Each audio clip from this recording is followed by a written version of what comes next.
Desde la antigüedad hemos considerado la sangre como un líquido con características curativas, mágicas e indispensable para la vida. Hay muchos mitos y leyendas asociados a la sangre, que el consumo de sangre otorga juventud eterna o incluso que cura enfermedades, que si se cambian sus propiedades cualitativas indica la presencia de entidades sobrenaturales o que en ella circula el espíritu de la vida. Quizá esto se deba a sus cualidades como color rojo brillante, a su olor metálico, al hecho de que si un animal pierde sangre se muere, a que es un líquido que se coagula. Todas estas creencias fascinantes e imaginarias han promovido preguntas que la ciencia ha podido explicar. Una particularidad de la sangre es que es un tejido conectivo, fluido y móvil. Es un tejido porque está compuesto por células, tales como los glóbulos rojos, los glóbulos blancos y las plaquetas, las cuales están sumergidas en el plasma, que es un medio fluido y se clasifica como conectivo, ya que conecta múltiples tejidos al moverse por el aparato circulatorio. Otra particularidad de la sangre es que es un tejido cuyos componentes se sintetizan en diferentes sitios. Las células se sintetizan en la médula ósea. El líquido plasmático corresponde a un compartimento de líquido extracelular o medio interno, y las proteínas plasmáticas se producen en el hígado y en otros tejidos. El plasma sanguíneo es un fluido extracelular que circula en el compartimento vascular y está compuesto por agua, por iones, por proteínas y sustancias biomoduladoras. El agua y los iones son como sodio, potasio, cloro, bicarbonato y son parte del medio interno de todo el cuerpo y se mueven libremente entre el plasma y el líquido intersticial. Las proteínas plasmáticas son sintetizadas en el hígado. La más abundante de estas proteínas es la albúmina. Además existen los factores de coagulación y también se sintetizan las globulinas, con excepción de las inmunoglobulinas. ¿Cuáles son las funciones de las proteínas plasmáticas? La albúmina mantiene la presión oncótica de la sangre.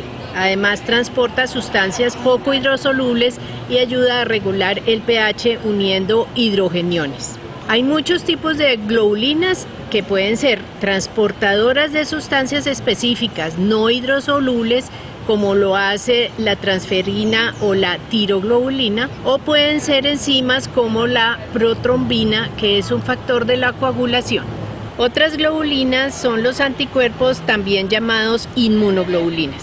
Por supuesto, hay que considerar que otras proteínas, que son hormonas o factores de crecimiento, se sintetizan en otros tejidos y que circulan en la sangre, también son proteínas plasmáticas y cumplen con sus funciones específicas. Luego del nacimiento, todas las células sanguíneas se producen en la médula ósea.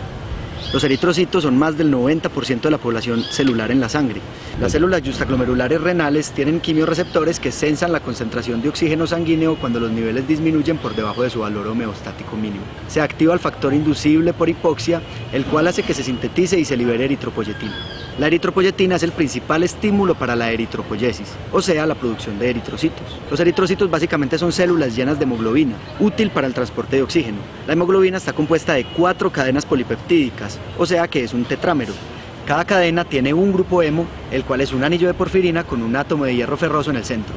Este átomo atrae a una molécula de oxígeno electroquímicamente, sin formar enlaces covalentes para transportarlo. La coloración roja de la sangre se debe a este grupo hemo. En los mamíferos, los glóbulos rojos son células bicóncavas anucleadas. Al parecer, esto les permite ser más flexibles y tener una mayor área superficial para el intercambio gaseoso. Los glóbulos blancos o leucocitos y las plaquetas no las trataremos en este video de preparación para el laboratorio. En la práctica veterinaria de rutina utilizamos 2 herramientas diagnósticas muy populares relacionadas con la fisiología de la sangre: el hemograma y la química sanguínea. En el hemograma completo se miden los siguientes parámetros: hematocrito, recuento de células, morfología celular y concentración de hemoglobina. Además, unos índices que se calculan a partir de estos valores, como lo son la hemoglobina corpuscular media. En la química sanguínea se mide lo siguiente: proteínas plasmáticas generales y proteínas plasmáticas específicas, como hormonas, anticuerpos o las enzimas hepáticas. También se mide la concentración de glucosa, la concentración de iones y la concentración de metabolitos como la creatinina. Mejor dicho, se puede medir cualquier soluto del medio interno que se requiera para el diagnóstico clínico. El hematocrito es el porcentaje de eritrocitos con respecto al volumen total de sangre. Se mide a partir de una muestra de sangre con anticoagulante en un tubo capilar el cual se centrifuga. En el tubo capilar se podrá ver la separación entre células y plasma. Utilizando una regla milimetrada se mide la altura de la columna de eritrocitos y se divide por la altura de la muestra total, o sea, células más plasma, y se multiplica por 100. Entre el plasma y los eritrocitos queda una franja delgada de leucocitos y plaquetas que se conoce como cubierta leucocitaria o Buffy coat. El valor del hematocrito tiene la siguiente explicación fisiológica. Imaginemos un animal de 100 kilogramos con un volumen de sangre correspondiente al 5% de su peso vivo, o sea, 5 litros. Si obtenemos un hematocrito del 50%, significa que de esos 5 litros, 2,5 son de plasma y los otros 2,5 son eritrocitos. Existen tablas donde se muestran los valores de hematocrito de las diferentes especies de animales en diferentes condiciones fisiológicas. Esos valores del hematocrito pueden cambiar de forma absoluta o relativa. Saber interpretar estos cambios permite diferenciar condiciones patológicas de las fisiológicas. Por ejemplo, como sabes, la producción de glóbulos rojos está determinada por los niveles bajos de oxígeno. Por lo tanto, si un animal se lleva a un sitio de mayor altura, ventilará una atmósfera con menos cantidad de oxígeno, y esto inducirá un aumento en la producción de glóbulos rojos. Condición conocida como policitemia, donde el hematocrito de este animal estará cerca al valor máximo o por encima de los valores establecidos para la especie. Este aumento de valor del hematocrito es un aumento absoluto, ya que realmente hay mayor cantidad de eritrocitos en circulación. Ahora, si tenemos un paciente deshidratado, el hematocrito también estará aumentado, pero en este caso es un aumento relativo, ya que lo que disminuyó fue el volumen de plasma.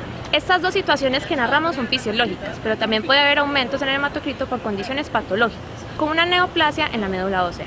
Siguiendo con condiciones fisiológicas, igualmente se espera que el hematocrito sea levemente mayor en machos, ya que la testosterona incrementa la eritropoyesis, al igual que otros factores como el cortisol y la adrenalina, o en situaciones de estrés como hacer ejercicio, donde mediante la esplenocontracción se ponen en circulación más eritrocitos temporalmente. Los valores bajos de hematocrito también pueden ser relativos, por ejemplo en el caso de un aumento en el volumen de plasma por sobrehidratación, o absoluto en el caso de una disminución en la eritropoyesis, como en los diferentes tipos de anemia.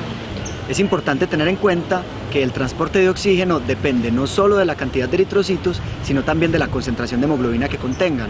Así que también puede haber anemia en animales con cantidades esperadas de eritrocitos, pero con poca concentración de hemoglobina.